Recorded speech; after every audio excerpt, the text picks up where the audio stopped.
You know the feeling. You eat a sweet treat at your desk, you get an amazing rush of alertness, and then an hour later, it hits you like a wall.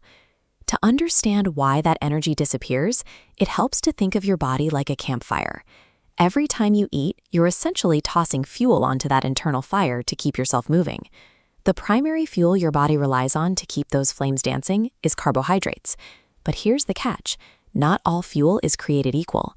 Tossing a handful of dry leaves into a fire creates a very different reaction than laying down a heavy oak log. Beating that midday crash isn't about avoiding carbs, it's about learning to pick the right fuel for the specific job you're trying to do. First, we have simple carbs. These are your quick fuels, found in things like sugar, soda, white bread, and pastries. Eating these simple carbs is just like pouring lighter fluid directly onto your campfire. You get an immediate roaring flame. Because these carbs have a very basic structure, your body doesn't have to work to use them. It breaks them down and absorbs them almost the moment they hit your system. On an energy chart, this looks like a massive spike.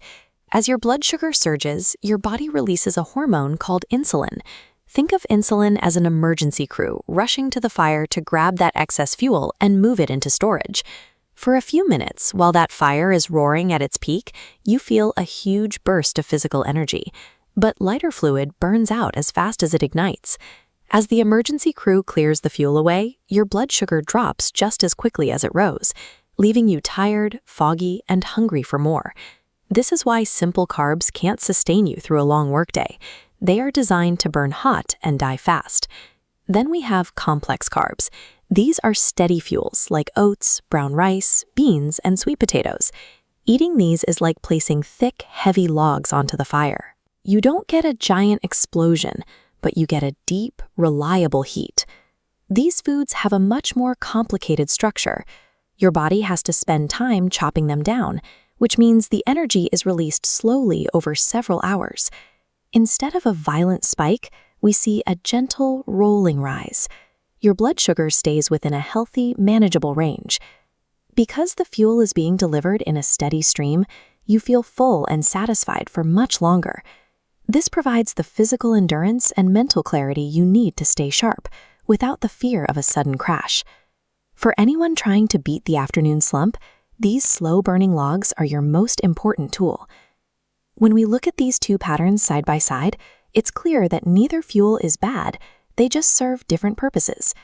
If you're about to start an intense, high-energy workout, you actually want that flash fire. A simple carb, like a banana, gives your muscles the immediate spark they need for a quick burst of power. After that workout, your internal woodpile, your stored energy, called glycogen, is empty. By eating both types of carbs together, the simple ones act like a fast delivery truck to start the refill immediately, while the complex ones keep restacking that woodpile steadily for the next few hours. But if your task for the day is sitting in meetings or focusing on a project, you don't need a flash fire. You need the sustained heat of complex carbs to keep your brain fueled until dinner. The secret is simple. Match the speed of the burn to the length of the job ahead of you. Carbs aren't something to be feared. Once you understand the campfire code, you can use them to take complete control of your energy.